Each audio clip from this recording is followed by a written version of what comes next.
Good morning. A very warm welcome on behalf of President Hall. He's not in the country this week, but he asked me to greet you all and welcome you to AUK. If you are first-timers coming to Kosovo, I wish you a very special welcome. Since the 1999 conflict and period of reconstruction, you'll find Kosovo a very peaceful nation, the youngest in Europe, and a great desire to move forwards towards integration in Europe with economic prosperity. You'll find Kosovo very friendly, great hospitality, and I hope you'll enjoy your time here. I hope you'll come back again. Here at AUK, we are a young, developing institution. Next year, we celebrate our 10th anniversary. Our mission is to provide high-quality, liberal arts education in the best of American tradition of liberal art colleges. And throughout our curriculum, we've tried to promote a critical thinking, equipping our students as future leaders, both private and the public sector.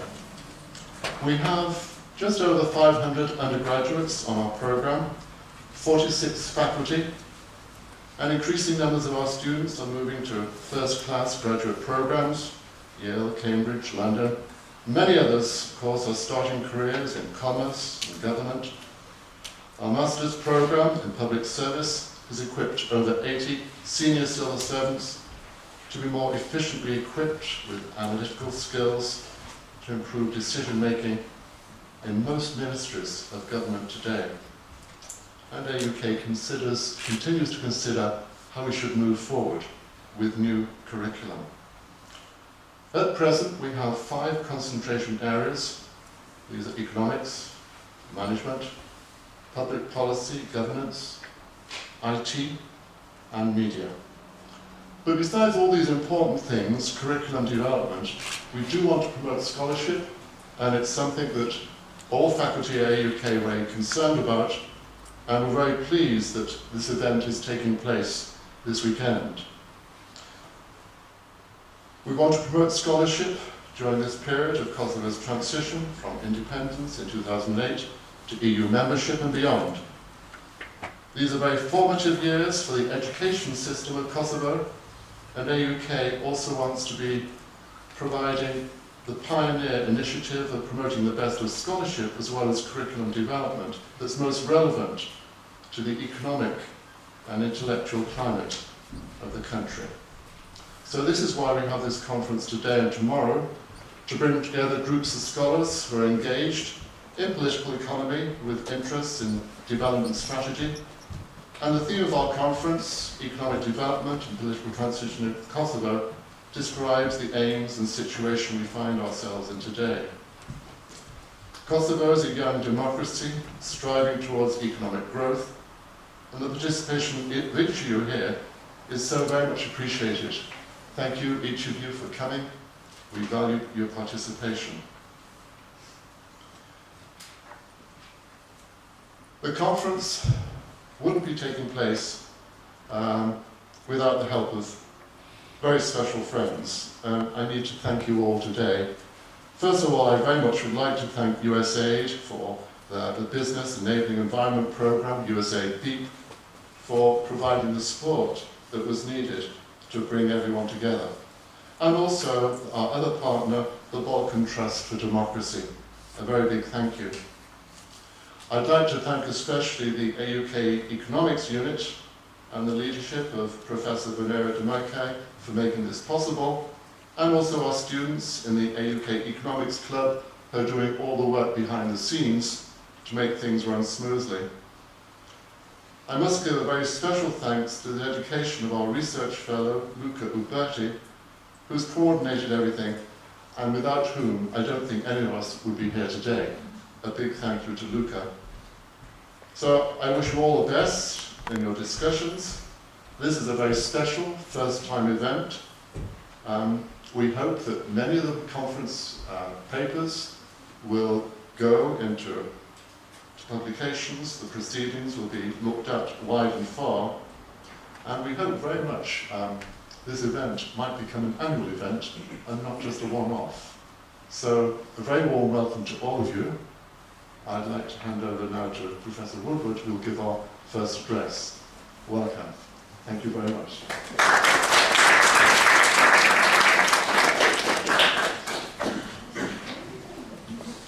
Actually, it's not difficult. So thank you very much, Brian Bowen. I'm very pleased to be here and to be asked to talk about this topic, not only for its obvious contemporary importance to Kosovars, but also, to me, even more important, to academic research on the political transition. My remarks this morning take off from three questions on contemporary economic development in Kosovo, I apologize, I haven't decided which is your preferred, given the title of your university is still Kosovo. First, why the decision in early 2005 by external powers to push for an end to the uncertainty over Kosovo's legal status, despite what was at the time overwhelming external consensus that Kosovo did not meet the conditions for recognition. The widely accepted trigger for this move was the explosion of Albanian violence against minority Serbs in March 2004, whose cause, it was said, was the growing frustration and impatience among Kosovo Albanians at the continuing delays in full independence. External disagreements on Kosovo's right to sovereignty were thus overridden by a common international interest in regional stability, minority rights, and crisis management. The same set of motives that had changed course in 1988 and 1999, and still framed as issues of national self-determination and sovereignty as in 1991. I have argued instead that the real reason and its timing was the economic crisis predicted during 2004 for 2005 and thereafter, as a result of growing donor disinterest in Kosovo and declining aid on the one hand, and the sovereign limits on alternative sources of finance for public expenditures and investment to those plummeting from donor grants, remittances, and national revenues, customs revenues, on the other.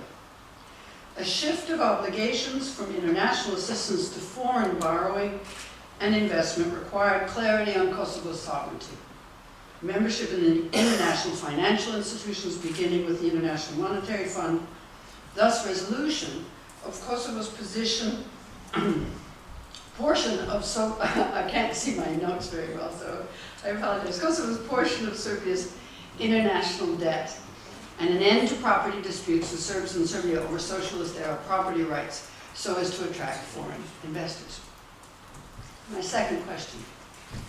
Why did the World Bank devise a program of reconstruction for Kosovo, both during the 1999 bombing in mid-April of 1999, and then a second one in support of the Ahtisaari negotiations for a final settlement in 2006 that was about the effect on the region? Thank you so much. And I'm arguing because the World Bank had to find a way to plan a program of reconstruction and donor aid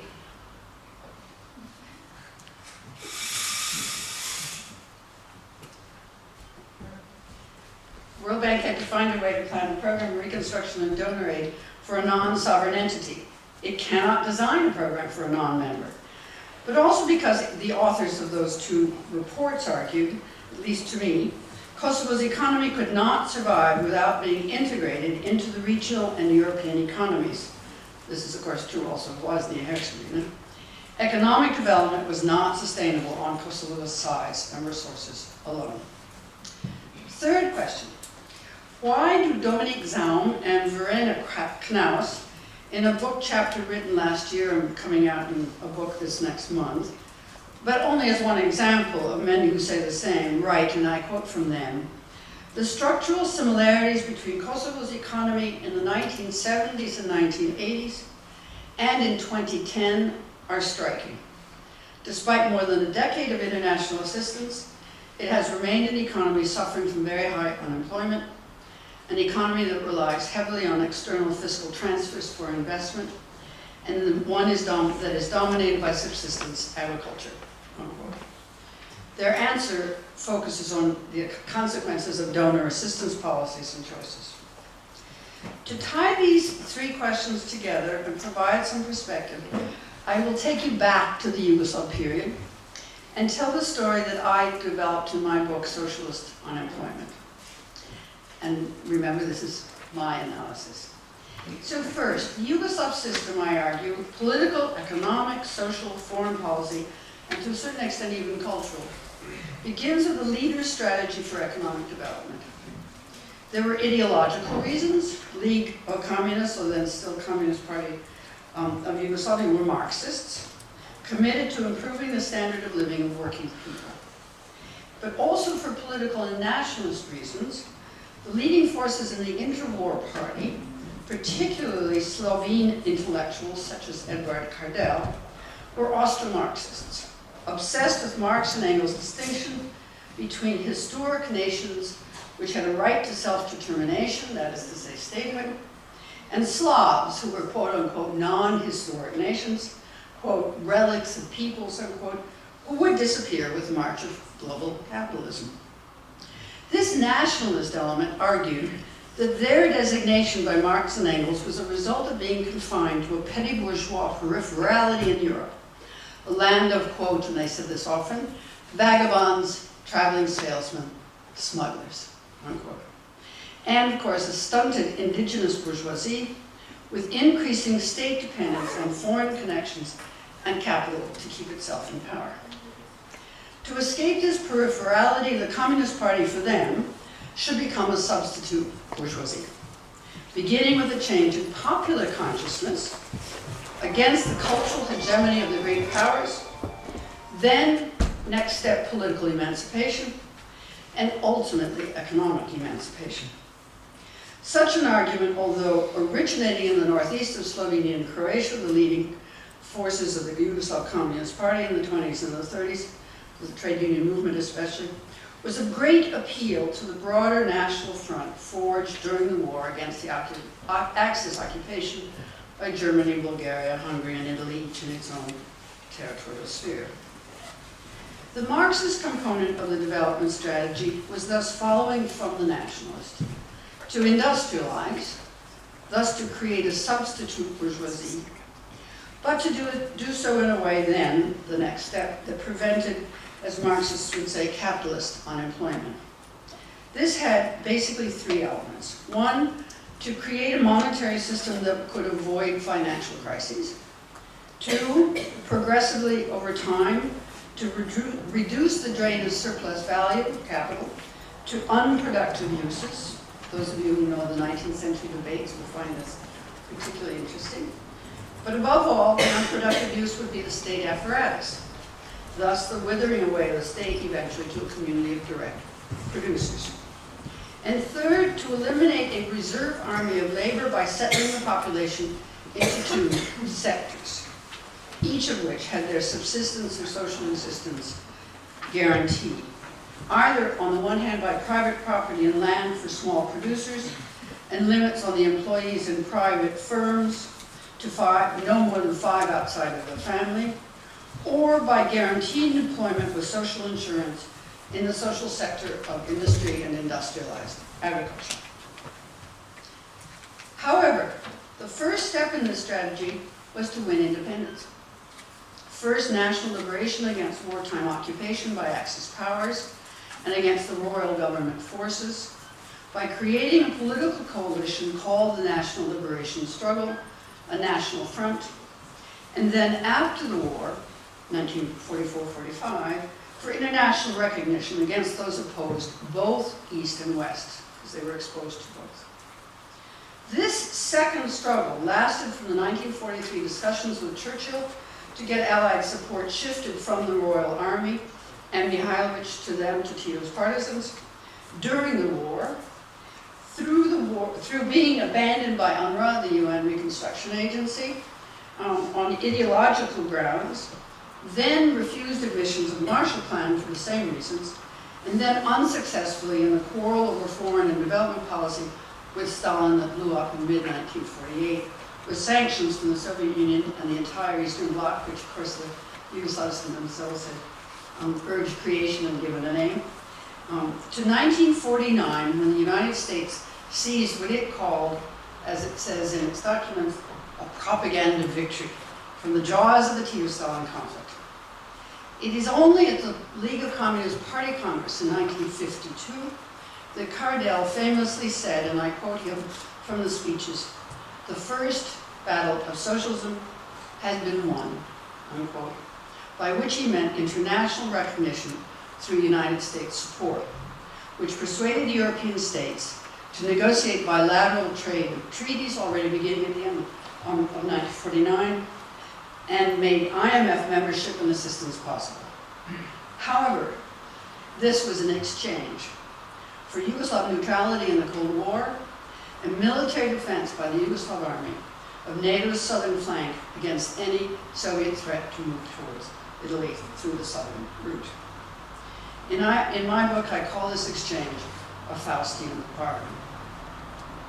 From then on until the end of Yugoslavia, the goals of development strategy, as I mentioned, do not change, but the strategy itself has to be adjusted to their decision that the sources of capital would be foreign loans and foreign trade. A particularly important moment of this opening was 1958 to 1965, when Yugoslavia entered the stages of economic reform, as we still call it, to join what was then the General Agreements on Tariffs and Trade, the GATT. Its successor, of course, is the World Trade Organization. The consequence of these reforms was ever greater decentralization of economic strategy. For reasons of economic conditionality from the IMF, for reasons of the political commitment made to create a wartime coalition with Slovene and Croatian nationalists, they were part of the communist partisan forces, but they were explicitly nationalists, and that commitment was not only for national self-determination within the federation, the creation of the republics, but that had already been committed by the party in 1928, but also to a very decentralized federation. And third, because of their Marxist commitment to the withering away of the state, that is to say, to reduce non-productive uses of capital. This decentralization is extremely important for development strategy. Let me tell you 3 reasons at the very beginning.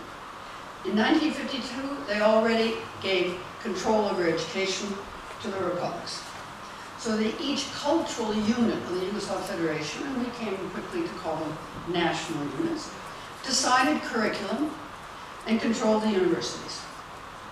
Second, by 1959, all of the research institutes had been decentralized, which meant that the production of knowledge in Yugoslavia was driven by pre-World War II, legacies and the material and symbolic power of those legacies.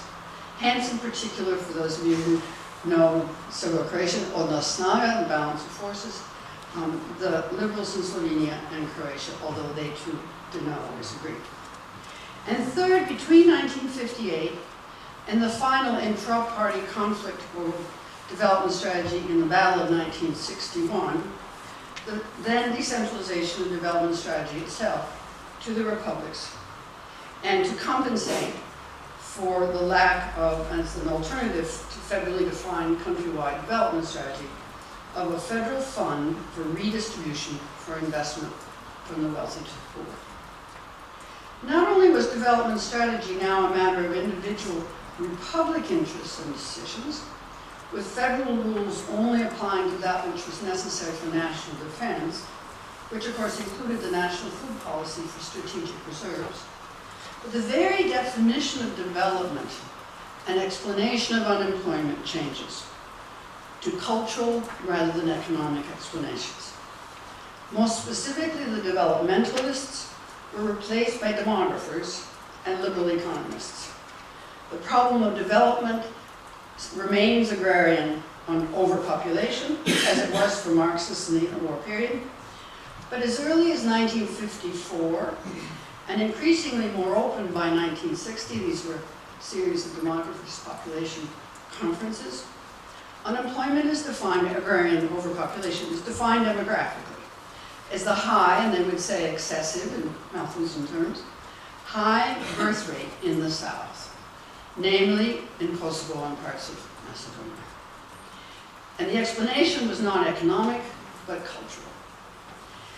Ironically, this cultural interpretation and accusation is reinforced by the pushback from Kosovo participants in these population conferences that claimed that any federal population policy, one was never adopted for this reason, would be national discrimination, sometimes even saying it implied a threat of genocide.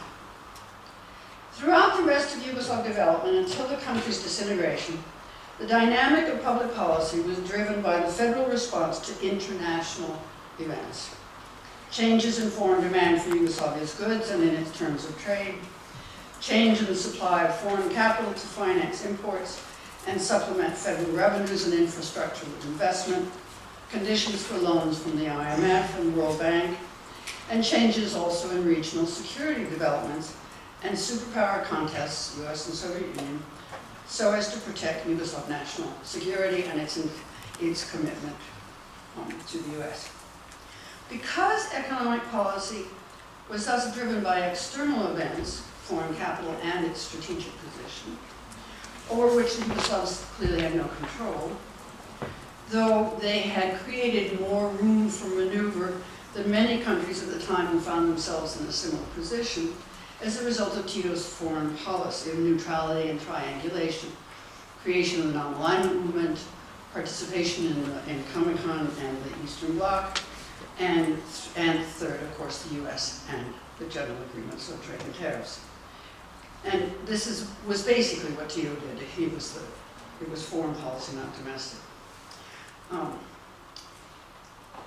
So back to what I was saying, economic policy was thus driven by external events over which Yugoslavs had no control, a result of which the domestic debate on economic policy shifts to redistribution of the surplus, not to its domestic creation. And secondly, therefore, to control over capital. Politics was a continual competition for funds among the republics and banks, which was then always resolved temporarily with more foreign credits, especially from the IMF, and in the case of infrastructural investment from the World Bank, creating what becomes a political economic cycle. The consequences for domestic development of an investment policy shaped on the one hand by republic-level policies and strategies, and on the other hand by federal policies of international adjustment on capital, which becomes increasing debt, in fact, and national defense, were that labor-intensive industry and agriculture developed in areas of more developed industry, lower agricultural labor surpluses and birth rates, and more diversified economies. Whereas capital-intensive activities of raw and intermediate materials for those industries in the north, energy, mining, heavy industry, and whose producers' prices were regulated to support those final producers of exports and the policy of national defense, were located in the less developed areas with large labor surpluses in the countryside and high birth rates. The extreme of this, of course, was Kosovo. To specify this in regard to labor, as early as 1956-57, and from ever after, there was high and growing unemployment. Regional inequality worsens already in that first decade, 1958 to 1968, and increasingly over time, with the rates of inequality and unemployment following a historical ranking from the earliest industrializers to the latest. Slovenia, then Croatia, then Serbia, and only then Bosnia, Macedonia, and Kosovo. Everywhere, labor rationalization in the social sector to increase productivity, this was the purpose of workers' self-management, by the way, initially in 1950 to 52, to disempower the unions and give decision-making authority on investment and employment, that is to say hiring and firing, directly to those elected to workers' councils. In other words, skilled workers and managers. But this labor rationalization everywhere had as a way of increasing productivity, had the result that the pace of growth of new jobs was never sufficient for new entrants to the labor force. In other words, the younger generation. But in addition, according to this policy of creating no reserve army of labor, the first fired on the socialist principle of those with alternative sources of subsistence, so as not to create this reserve army, were women. with obvious results for the birth rate. But the further, and that's true of all of Yugoslavia. However, the farther an area was from northern markets, developed transportation networks, and the benefits of early industrialization in the sense of light manufacturing, industrial habits, and literacy, and the larger the proportion of its population employed in agriculture or in what the Marxists call non-productive occupations, such as the army, security forces, and civil service. In low-wage and so-called non-accumulative industries, and most important, in the private sector, the greater was its unemployment. In other words, there was a near total incongruence between policy and domestic conditions, geographic, demographic, and temporal. Unfortunately for those in the South with much higher unemployment, the explanation for unemployment then shifted over time from a demographic and cultural one to investment choices. By the 1970s and 1980s, the argument was, remembering now that the fights are over redistribution, not over investment choices, the argument was that unemployment in the South, and above all in Kosovo, was improper investment choices, especially those made with the development credits from the federal fund that the North felt they were paying too much for. These outcomes for labor, as you can see, then shaped social structure. For example, for Kosovo, where 80% of the entire population, and it was even higher for the Albanian component of Kosovo, was confined to the private sector. Agriculture, trades, household labor, family businesses, working in other republics in the north or abroad, or were unemployed. This was an exception to the rest of the country, where unemployment was increasingly urban. Here, in Kosovo, people were returning to the land. Extended families as a social type, which characterized the region for hundreds of years, it is argued, was prolonged historically beyond what one would have expected, because this extended family became a vehicle of economic diversification. Youth became temporary migrant workers in the northern republics, particularly in private shops, or abroad, where they were expected to send part of their earnings home. Then pooling these resources within the extended family in the Albanian community were buying up land. That is, the economic base was laid for an alternative community-centered and family-based social organization and ethnically based political identities. An entire parallel society was created eventually. Notice this is long before the 1990s. Not only did the outcomes for labor shape social structure, but they also shaped politics. I argue in my book that political change in Yugoslavia came, especially in the 1980s, through initiative and pressure by the two outliers on unemployment. Slovenia, which had close to full employment the entire 45 years, and Kosovo, which had close to full unemployment the entire 45 years. 1973, for example, Slovenia had 1.8% unemployment, and Kosovo had 25% unemployment. In Slovenia in 1973, 35 of 100 inhabitants, not just the work-age population, but of inhabitants, were employed, whereas in Kosovo it was 9 of 100. In 1984, a decade later, the percentage of registered unemployment in Slovenia was now 1.7%, even lower, whereas in Kosovo it was 33.3%. The reason I argue is the resulting of this political consequences was the resulting commonality of economic interests within the Republic of Slovenia and the province of Kosovo, in contrast to the internal heterogeneity and conflicts of interests among citizens within the other republics. The result, therefore, for Slovenia and Kosovo was a homogeneity, a commonality of economic interests on which Republican politicians could build local support and mobilize against the federal government.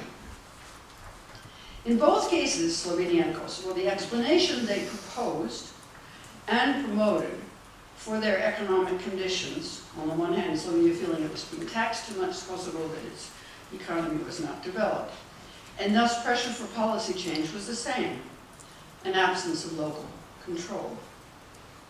So Slovenia pushed for ever greater control over profits and foreign exchange earned on its territory, and ever less redistribution through taxes to the federal government. That is the Federal Fund for Development and for National Defense. And Kosovars pushed for ever greater autonomy from Belgrade. By 1981, as you all know, for republic status. But given that Kosovo had provincial autonomy after 1974, Kosovars also, in the interim, before hoping to get republic status, bargained for a payoff of compensatory grants and aid and credits from the federal government. Ironically and sadly for my purposes, given the Slovene use of the Kosovo case for their own political purposes, these payoffs to Kosovo would then push the Slovenes to the next step of complaints about federal redistribution, and you begin to get a domestic political vicious cycle on top of the political economic one. Coming now to contemporary Kosovo. Remember that Zaum and Knaus, as I cited at the beginning, argue that the conditions in Kosovo in 2010 are the same as in the 1970s and 80s. One can argue that it is their dependence, Yugoslav dependence, however intended, Kosovo's dependence, however intended on foreign capital, donor assistance, debt relief, IMF and World Bank credits, which defines development strategy.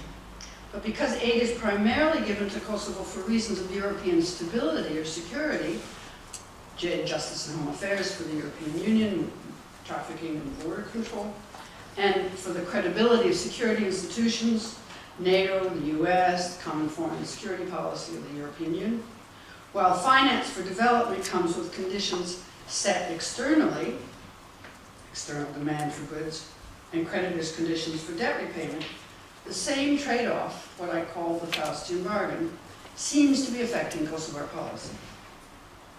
One could even ask, if my history is correct, whether this is also a consequence of putting national independence first. What I do not know is what role national defense for Kosovo will play in this scenario, given that historically in the Balkans, starting after World War I, each newly independent state gave priority in public expenditures to national defense, compounding whatever the fiscal problems were at the time, and the emphasis in investment for domestic development on national defense first. Is the defense half, this trade and defense, trade and security, half of the Faustian bargain, only international choices at the moment in Kosovo? Why outsiders are giving Kosovo aid and assistance? Or is it also a result, in addition, of national policy choices on investment? As with my analysis of Yugoslavia, the question then is, who will be the new political elites to define Kosovo's strategy as opposed to the definition by the outsiders? Researchers argue that there is currently a contest between socialist-era elites and KLA fighters. But this is, of course, within a social base of politics created by economic conditions in the Yugoslav period, the extended family in the countryside, land. Even though we hear and read from opinion surveys, I was just last week rereading one done on the concept of human security in Kosovo, which is very rich empirical data, that the values expressed in these surveys by the Kosovo population are for smaller, more nuclear-based families and urban life. A number of factors currently give the KLA faction greater power. The political legitimacy of more than century-long struggle and sacrifice for national self-determination, independence. And second, international's focus on stability, which has led them to partner with this faction on the assumption, though completely untested and most of us would challenge it, that ex-KLA fighters are more likely to be able to deliver stability to outsiders. Turning then to the labor question. What changes in Kosovo society in the future, and thus the social basis of political organization, will result from the effects on labor of these economic policy choices? Who is employed, in what sector, where, And what are the strategies of survival for those who are not? Then the resulting political question. Where will the eventual lines of political conflict be once the political transition moves beyond the question of independence? Over capital, over redistribution? Those are the historical lessons, at least. So in conclusion, let me make 3 recommendations for academic research, as I said, what I'm concerned about here. Please do a political economy approach to political transitions. That is, link politics and economy analytically. Transitions are fundamentally about the reordering of power, whether by transformation, or as David Stark and Laszlo Brust argued for Hungary, recombination of existing assets. I think of a political transition in the Bourdieu sense, the construction of a field of power where the holders of capital of different species, physical, economic, cultural, informational, symbolic, you know very well what the kinds of capital are in Kosovo today, where the holders of capital struggle for power over the state, and a state emerges as a process of concentration of these different species of capital into a specifically properly stated capital, a sort of meta-capital, granting power over other species of capital and over their holders. For me, to do a political economy means to focus on state policies aimed at development, starting with a strategy, whether explicit or implicit, chosen or imposed, and thus its source of finance. Physical disbursement through investment choices, and the effect on society and culture through its use or non-use of labor. But this approach requires empirical research. What is actually being decided and why? What are its material results? And in cases of political transition, everywhere, not just in Kosovo, this requires getting beyond the facts asserted and explanations given for propaganda purposes in the political goal of independence to what is actually happening and happened. Secondly, please include a historical approach. What historical legacies need to be overcome? Which ones are structural and cannot be changed? It is now increasingly dominant in both economics and political science to do what political scientists call the historical turn. For those of you who know Ha-Joon Chong or Eric Reinett's work as heterodox economists, or Darren Acemoglu and James Robinson in the US, the emphasis on the long array of institutional choices made for economic outcome and results, or in Acemoglu and Robinson's issue of long-term effects on inequality and therefore development. I have not seen this approach applied to former Ottoman territories, but surely they would be a prime target of comparative analysis. The institutional inheritance, but also the other aspect in this new literature within economic development, of the influence on domestic development of a country's position in the global power balance of more and less developed countries. That's more the Ha-Joon Chong and Eric Reinert component. For us, this raises questions of continuity and path dependence, how much can change. In my story, as you remember, the developmental profile of the republics in the 1980s and the character of their unemployment when the politics of the end are taking place. Despite fundamental economic and social change in Yugoslavia, we can't doubt that at all. Just look at education and see how much was accomplished. But though that developmental profile in the 1980s reflected the decisions of the late 1950s. Zaum and Knaus, who you remember I cited, find the structural similarities between the 1970s and 80s and 2010 to be striking. And third, on my recommendations, what does independence mean in terms of development strategy? Think of discussions about independence, please, in economic as well as political terms. We know that the nested autonomy, as the new language in this literature calls it, of first the Ottoman Empire in the Balkans and then the Yugoslav system, did not solve the national question, whether in the 19th century or in the 20th. After 1999, for Kosovo, the version of nested autonomy was not so different. Formal but supervised independence. And once EU membership arises, this will continue. But this is also true of economic relations, as the World Bank proposed program argued. That Kosovo is nested within a universe of trade, communications, and one would hope even production, with neighbors, the infrastructural networks crossing territories and markets in Europe and the Middle East. Thank you for your attention.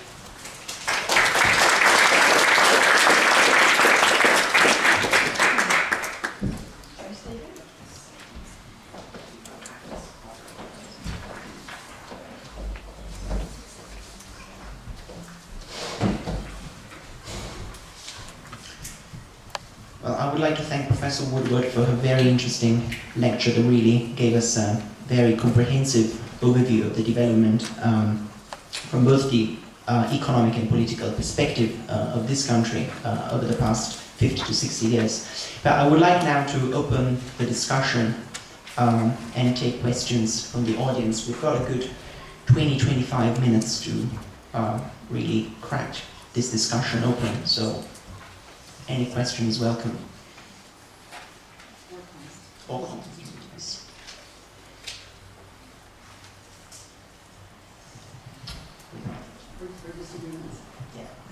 So if you could kindly indicate your name and your institutional affiliation right before you ask your question or make your point. Will Bartlett, London School of Economics. Well, thanks very much. I found that very rich and detailed presentation. I couldn't take every aspect in, but I agree very much with the idea of a sort of historical approach and political economy approach.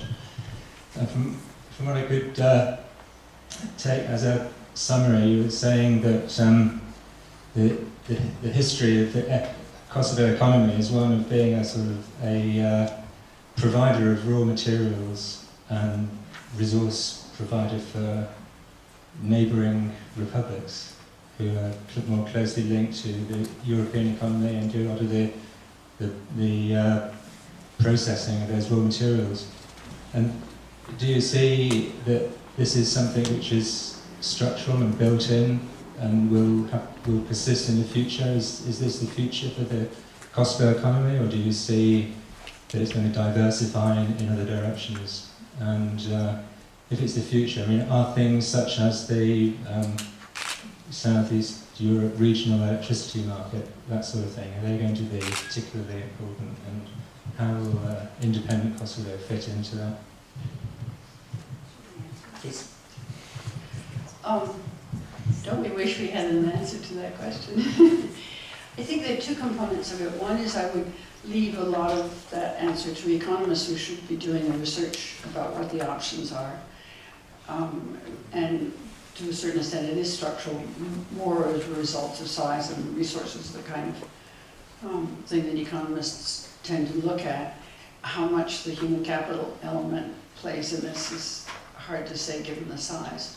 But Kosovo isn't in population and territory the smallest area in the ex-Yugoslav territory, so it's not the only one facing that set of structural problems. But the implication of my comments is that these are political decisions, not economic ones.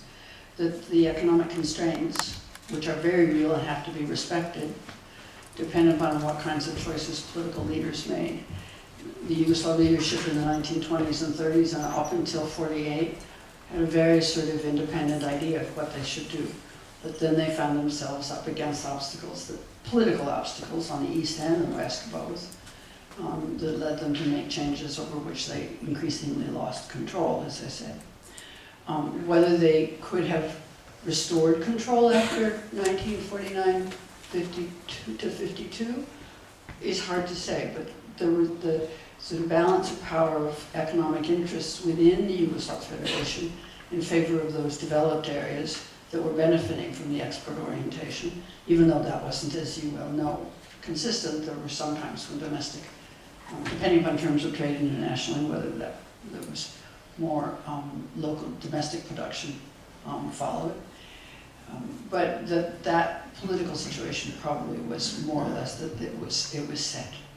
Now, mind you, just to come back to Kosovo and the comment you made on the economic basis of what happened, they also, because it was policies defined by those who had greater resources and more developed industries and were more able to earn the export revenues necessary to restore the federal deficit to some balance of payments, to some kind of solvency and liquidity at least, it meant that Kosovo production, even raw materials and energy, were sometimes demanded domestically by the North and sometimes not if it was cheaper in the international system. So the international market. So they were also subject to vulnerability of the kind that poor countries all over the world are, which makes it even more difficult to have control. But I'm emphasizing this because it's very easy, and it's true in Slovenia as well, not just Kosovo. It's easy to say that the outcome was a result of political discrimination. And I'm saying no, most of it was economic policy choices. But that policy choices are political, so it depends a great deal on who's organized politically and who wins at any one time the political struggle within, in this case, Kosovo. I would love to hear, and I suspect we'll probably hear over the course of the next 2 days, Luca will know better than I, how much for example, as you were saying, will the European electricity grid, how much those constraints will be supportive of a development strategy, independent one for Kosovo that could at least generate more employment, or not. I think those, but your question just opens up all of the some of the most interesting empirical research questions I would like people to do. Any other questions? Yes, I'm Robert Beadler from Swansea University in South Wales in the UK. I particularly liked your final point, your final question about independence and the need for an economic strategy, in that it is very common amongst countries which are just gaining their independence that prior to independence they think that gaining independence is a kind of panacea that will help to solve a lot of economic and social problems, that independence in itself is an economic strategy for tackling those problems. But actually, I remember when I was in the Baltic states quite a bit in the early 90s, emphasizing that actually the strategy for for national independence doesn't actually address the key economic issues and questions, and it isn't a substitute for a real economic strategy. That was still to come, and in fact the Baltic states have been fairly successful in developing effective strategies. But I think in the case of Kosovo, the problem is more acute in that independence in itself can't be a strategy because actually it is such a compromised independence when there is such huge economic dependence, dependence on external assistance of various sorts. And so I don't know whether you'd like to comment on that. I like very much the point you took. Thank you for saying it so clearly. You know, I mean, most of you know this, but I think it's worth, I will reassert it. Given that over the last almost 20 years, and in some cases ever since the so-called debt crisis of 79, 81, I say so-called because that was also a political decision on the part of Thatcher and especially Reagan to tell the commercial banks to get tough so that they could promote the Polish Revolution and neoliberal change in Mexico. Ever since then, the world has gone at the country level, as we all know, in a neoliberal strategy. And surely there are economic benefits from globalization. I'm not saying we should go back to autarky in any way. But because the consequences, even before the financial crisis, of course, especially with structural adjustment in the 80s in African economies, but let's just focus now on the consequences of the financial crisis of 2008 and continuing, more and more countries, I have in mind places like South Africa or Brazil, for example, are thinking, how can we have our own alternative development strategy within accepting the constraints of neoliberal globalization? And that's what I would love to see in Kosovo. I mean, there could be even a research alliance with countries that are more or less in their same position in the international system, same kind of constraints. I don't accept Jeff Sachs' argument that landlocked countries are necessarily always going to have several percentage points lower economic growth, and those are not. But these are issues that many countries are facing. So it would be really interesting to have a kind of consortium of what are the possibilities. Should it be small enterprises? What kind of niches should we use? I mean, people always talk about, it's only recently that the hundreds of years success of Bologna and its area in Italy based on gold and very fine tacit knowledge of producers, fine jewelry.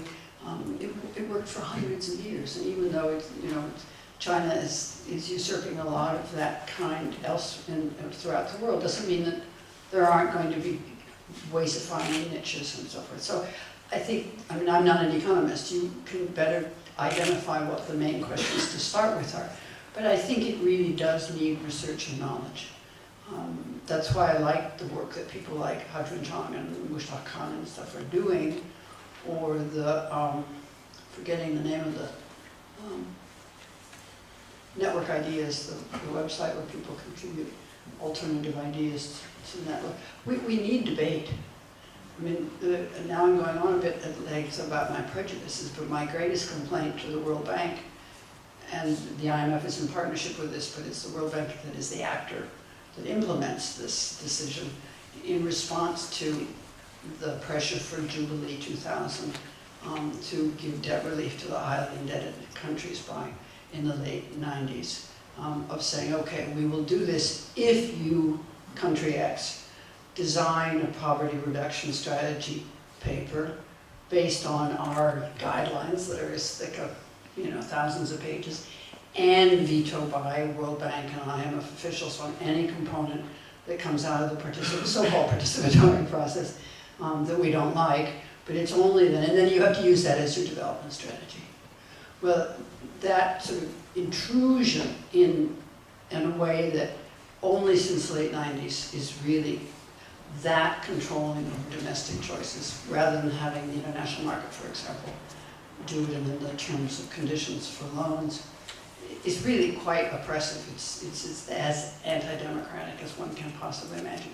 So it's like why I started off with the debates in the 1920s among the particularly Slovene and Croatian communists of saying, how do we get out of this niche of peripherality, political action, and emancipation, recognizing what the real causes of our conditions are, and then doing research.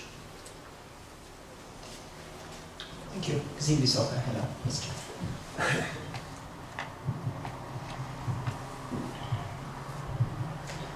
Kazim Bisoka, Dublin City University. I'd like to ask a question concerning your 3 recommendations you provided in the end.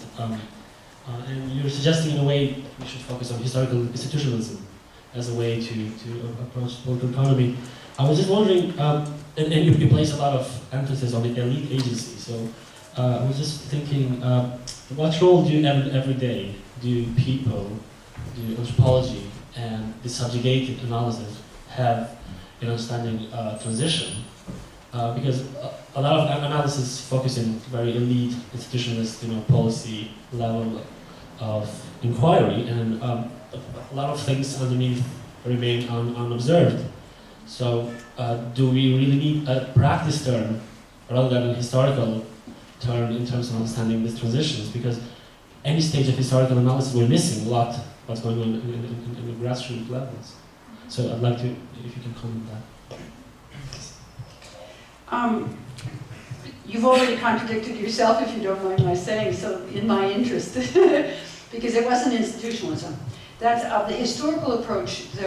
Institutionalism is one of the two. One is the institutionalism, that the institutions we have now were created by the structure of assets and distribution of resources 400 or 500 years ago. And the second was the global position structural. But then, as you rightly say, I then go on to say it's still a matter of the lead agency of deciding a strategy. I think that there's an over-structural analysis of the people like Ochmore and Robinson. It's very easy if you have a formal analysis and don't do empirical research about what actually happens on the ground, it's easy to do that. But only to say there may well be institutional constraints, but we need to research them. We can't just say, because we were under the Turks for 500 years, to say the way the Turks do it, that we can't, well, in what way? Maybe that actually gave us some benefits that we don't really know about because of the nature of the trading networks within the Mediterranean, etc.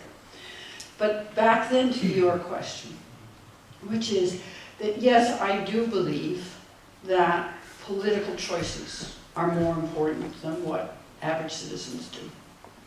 But by saying that my interest is on the labor consequences of those choices, and that's what we often forget, and that the labor choices in relation to a lead agency are a result of the social basis of politics in the country. So people often just take the social basis of a political party, for example, what their constituency is, as given. And they don't say, how did it get created? Well, it was created by the choices on labor and employment and the economy, by political choices in the strategy and policy in the previous era. Or if there was no choice, at least to see who was making the choice, if the World Bank and the IMF or DFID or the Dutch or whoever is giving aid for what, made the choice, and at least know explicitly what those choices are and what the consequences are for individuals and households within a country. So I think you're absolutely right. One needs research on that, but I'm less inclined myself to think of those actors as agents, except to the extent that they're voters, because that's where the kind of system we have. People argue, for example, in Kosovo, people tell me, well, the problem is that the elections are stolen. It's not free and fair. And then I say, well, this is the way you're describing that whole process politically right now is like what Stephen Levitsky and Lucan Way characterize in their book on the entire world competitive authoritarianism, where countries accept elections as the only criterion for democracy according to places like the United States, but it's also the European Union. And then they don't do anything else. And it's very easy by dominant one-party systems or by explicitly authoritarian regimes to, most of the time, 95% of the time, to control what's in the media and the voting lists and so forth, so that you get the results you want on the election. So I'm saying that what I've been hearing the last couple of days, in particular in Kosovo, because I haven't been here for a while, and I'm now thinking about how people are feeling, is a phenomenon that we see in a very large number of countries, and the question is why. But I'm saying one has to go beyond saying, well, elections were stolen, because people are still voting, although of course it's declining. And why are they voting for what they are? And let's think about how they perceive their, as you say, daily life experiences, and work with that if one wants to get some kind of political change. Yes, Nick. Actually, I have my. Oh, yes. Sorry, Hi. Yeah. Nita Dutse, anthropologist, AUK. So I guess as an anthropologist, my position would be somewhat different from what you have stated, although I greatly appreciate the analysis that goes to the economic structurings and policy making that created for certain conditions and so forth in former Yugoslavia as an explanation, rather than the more superficial, deterministic cultural arguments that we've heard for a long time. My question is both in terms of sort of theoretical, in terms of frameworks, and how you see the continued reliance on a concept, a notion of transition persisting despite the incredible sort of anthropological research and work that has told us that it fails in so many ways to provide an adequate category of analysis of what's going on in Eastern Europe since 1990, and how convinced you are of arguments that would rather see a sort of colonial, post-colonial critique and frame as a means of analyzing these so-called transitions. That's really fun. I didn't say much about political transition, and it was mainly because the title of the conference is Economic Development and Political Transition. And so I was wanting to say, just think about political transition as this period in gaining independence, and then, as Robert Beadle says, what comes the next step, it's not a panacea. So thinking of it more in temporal, chronological terms rather than theoretical terms as you are. But I do think that we are, and I'm struggling with this myself in my work on my own research and writing these days is what the policy world calls post-conflict state building transition and so forth. So those that are specific to post-war. And though it of course is true of lots, is to use this concept of transition as we've been researching it since 1991 in Eastern Europe for those cases. But it's very difficult to get out of that literature before one gets to the critique that you rightly say is now alive in the anthropological literature. To get out of it, what do we mean by transition in terms of this very specific effects on people's lives? And for me, transition means uncertainty. You're moving from one set of rules that are both formal and habits and expectations to something you don't know what it is. And so you get very different kind of political behavior, which is what my interest is, but also a lot of economic behavior, under conditions of heightened uncertainty and lack of rules and habits, or where the so-called rules keep changing, like the electoral system in Bosnia. Every time the internationals didn't get the outcome they wanted, they changed the rules. Well, how are people going to learn what the consequences of their vote is if the rules keep changing?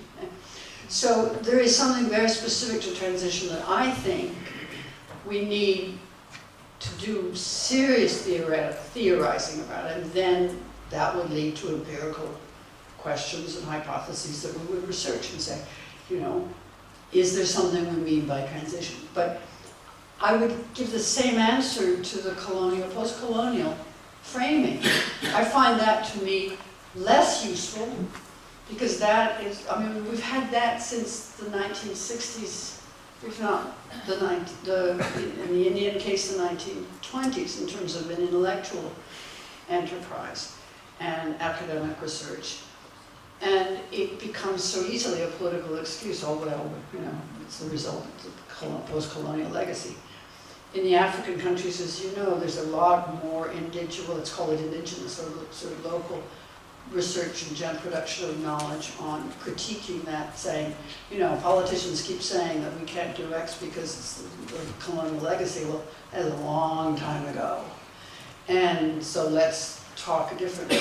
Or the way in which, at least in my country, already by the early 90s, that colonial studies, it wasn't only the subaltern stuff that the Indians were contributing, but just in the US, colonialist scholars, historians were starting to say, wait a minute, we have to think of this as a dynamic process.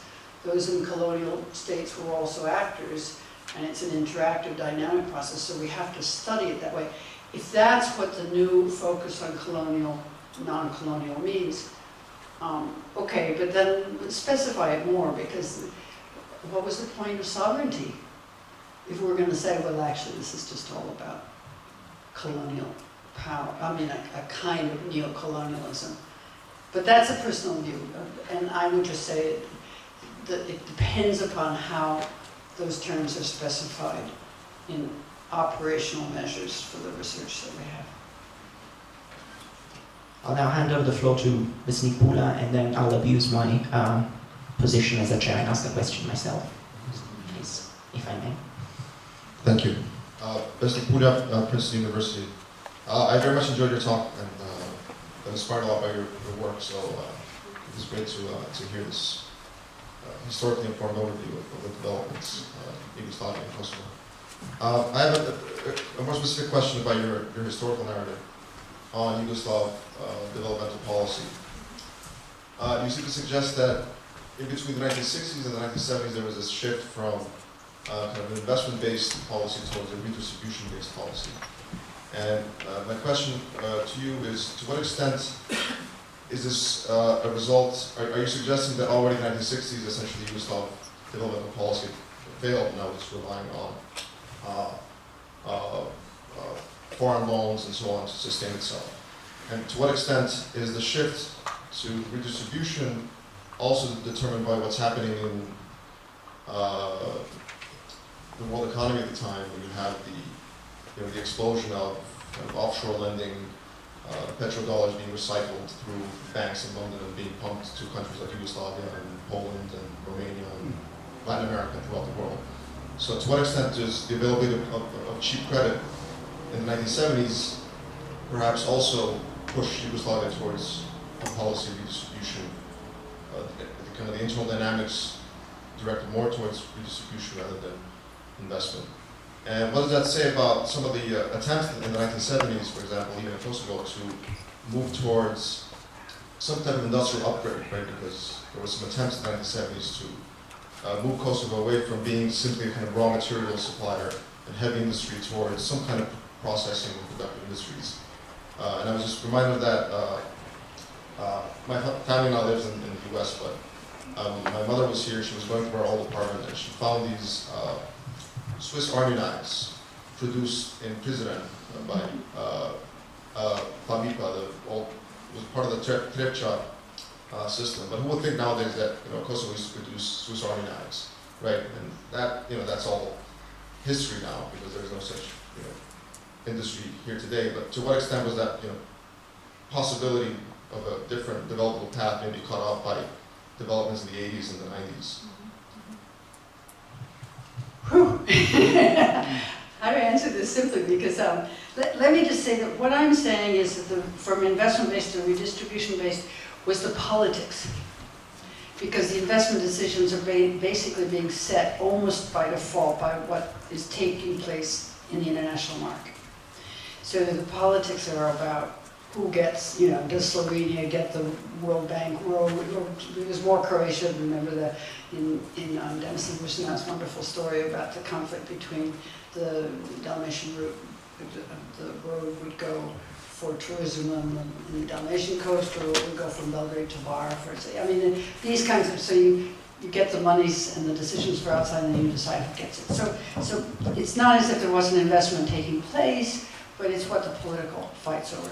I'm saying that by the League of Communists Congress of 1961, the one where infamously Cardell was nearly assassinated because Tito believed he was trying to remove him from power, so that you can get a sense of the intensity of how it was really about development strategy. By then, development strategy it's already starting in the mid-1950s, but by 61, it's now consolidated and it never changes again, that it's the republics that make development strategy for themselves. But within the constraint of the prices regulated for producer prices and for food because of the national defense strategy by the federal government. So some regulatory issues. And therefore, according to, as you're now identifying, investing, what's happening in the international market. So secondly then, in terms of the recycling of petrodollars, yes, that's going on after 73, in the 70s, and even more so in some sense in the 80s, although within the effect of the debt crisis, and so it's sort of, recycling. But also what's going on, so it wasn't that it had necessarily failed by the 60s, it was just republic-led. And therefore, those who had export-producing final goods were setting policy on investment to the extent that it happened, but by at the enterprise level, not at the political level. But then, therefore, of course, in the 1970s, not only is it recycling petrodollars, but everywhere in the world, countries that had some access to cheap oil, and the Yugoslavs had it through the non-alignment movement. They were much better off. That's why Tito's policies were so important. They could shift markets if they needed to. They were doing what is often accused as a political accusation, import substituting industrialization, all of Latin America, for example. But yes, there was a great deal of industrial development taking place in the 70s here, but as a result of the change in terms of trade and what was available, and especially these special markets in Iraq, for example, that Yugoslav producers had, and also other parts of the Middle East that Energo Invest and so forth, Bosnian firms were doing. So I think you could say that it had failed by the 80s, certainly. But to answer the question, one would have to be more specific and careful, rather than in this format. What I do want to say is, wouldn't it be a great research project to have, and one could, have Kosovo students do it, either here or at the university, and identify all those producers, whether it's light manufacturing like Swiss Army knives or larger ones, all those that existed just in the Yugoslav period, from 45 on. Because we know what the what the economy looked like at the end of the war. It was not only Kosovo that was largely agrarian in 1945, 70, 80%. It was all but Slovenia and parts of Croatia and parts of Vojvodina. Wouldn't it be neat to have just a catalog? Here is what we did produce at one time and who did it and how. Just so people, because that's why I think that I don't know what that is. Huh? Oh, it's a bird, how much fun. Thanks. So, but just like that argument I made from the 1920s and 30s when they're fighting the Marx and Engels idea that you guys are supposed to disappear, and the Slovenes were particularly incensed by that idea, because Kardel was a very explicit nationalist, and his writings are very useful in that regard. But this idea that the first step is to change the perception through political organization, emancipate people from their perceptions of who they were and what they can do. So to the extent that the anthropologist was saying, that cultural image of what Kosovars can and cannot do, the first step is to change it before political agency on my line, through saying, here's what we have done and we can do it again, within the constraints of the international market. Well, I'll be quite brief, but my question was also actually on the historical dimensions of your argument. I think one of the reasons why your talk was particularly interesting is that you tackled a very important question in the economic history of Yugoslavia, namely the explanation of the process of divergence that took place within the Federation. Clearly, the extent to which divergence took place is highly debated, but it's a reasonably established fact that the 50 years of Yugoslav regime produced divergence amongst the constituent republics. And I wanted to ask you to elaborate a little more on this shift that you analyze from a focus in economic policy on investment and surplus creation to a focus on redistribution. And please correct me if I'm wrong, my impression is that this contradicts this argument that you make that there was a shift, that the main focus of economic policy at the federal level was redistribution. There was the main battle. It seems to me that this argument, this point, contradicts the historical fact that, at least in Kosovo, the bulk of capital formation and capital accumulation was financed through federal transfers. So I wouldn't say, or perhaps I would like to ask you in what sense it could be said that this struggle was really only over redistribution when the bulk of investment money was financed through a federal budget, the federal fund for the development of the underdeveloped republics and provinces. So it's all very well to say that economic policy was controlled by the republics, but when the money comes from the federal budget, clearly that money may come with strings attached. So what I would say, based on this, is that the main struggle wasn't so much on how much investment was going where, but which sectors that investment was going to finance. I mean, as we quoted Eric Reinert, often development patterns are highly sector specific and sector dependent. So clearly, whether the money that was coming from the federal budget was going into electricity production, industry, or manufacturing, would have made a hell of a lot of a difference for Kosovo and say, for instance, the northern republics. So one side of the question is, can you elaborate on this? And the other side of the question, if it is true that there was a strategy based on assigning low value-added sectors to the southern republics and high value-added manufacturing to the northern republics, if this was the core of the strategy at the level of central planning at the federal level, what was the politics behind it? I mean, was it a Slovenian conspiracy to keep high value-added activities in Slovenia and dump all of the low value-added agriculture and metals extraction to Kosovo? Was that the case? Was it, to be more provocative, was it a Slovenian strategy to kick away the ladder of Kosovo? Well, you've asked a lot in that, so given the short period of time, let me just correct. There was no central planning. There was an effort in the industrialization drive for defense purposes in 1948-49. That was what one might call central planning, but not in the sophisticated sense that the Soviets did. But it was federally defined investment. So you get particularly the second wave of industrialization in Bosnia-Herzegovina, the first one being under the Austrians in 1908, 1914. And it's for defense purposes. And peasants people think that there was a period of collectivization in response to Stalin. Quite the contrary, it was getting peasants into short-term into the factories so they could produce what they needed for independence in the defense sense. But there never was federal decision, I'm arguing, on investment. The fund was monies that would go to the republics and then after 1974 the provinces, in the sense of the level of autonomy that is consolidated between 1965 and 1974 and the 1974 Constitution, so it's already happening before, but we can be precise that it's certainly since 1974. So the provinces are like republics at that point. As economic actors, they're getting the money and deciding what to do with it. And that's why the Slovenes kept complaining about these so-called white elephants, the University of Pristina, right, in Kosovo. Now, that there is clearly research on that, which I have not read. So I would like people to tell me now where to read, because since then there surely was research about what kinds of investment decisions were being made.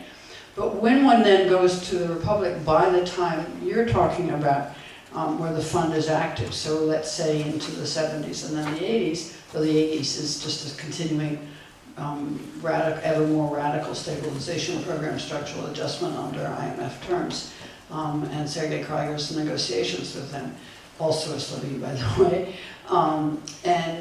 So it's really the 70s that we might think of in terms of some kind of independent decisions. These are enterprise-based decisions, but they're within the Republic context of a budget that gets money. So it's not, you use the term central planning, and not only was no central planning, you talk about assigning low value to South. There is no assigning, these are market response decisions within the context of the regulations for defense on food and producer prices, and for supporting an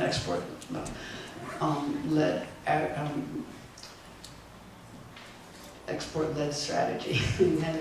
So I think it would be, that's what I'm trying to say, is that it wasn't political decisions about investment that people seem to be accounting for. It was economic decisions about investment within these constraints of the defense policy and within the constraints of whatever the largely debt repayment by the late 70s, debt repayment concerns, or in the mid-70s, the European recession was hugely important for Yugoslavia because people that get Gastarbeiter were being sent back. I mean, it's events outside of the country. So I would say, but then also back to Vesnik Pula's point, is that when I'm saying the conflict of redistribution, I'm talking about the conflict at the federal level about what to do, which is different than saying there's no investment taking place. I'm just saying what is shaping investment choices.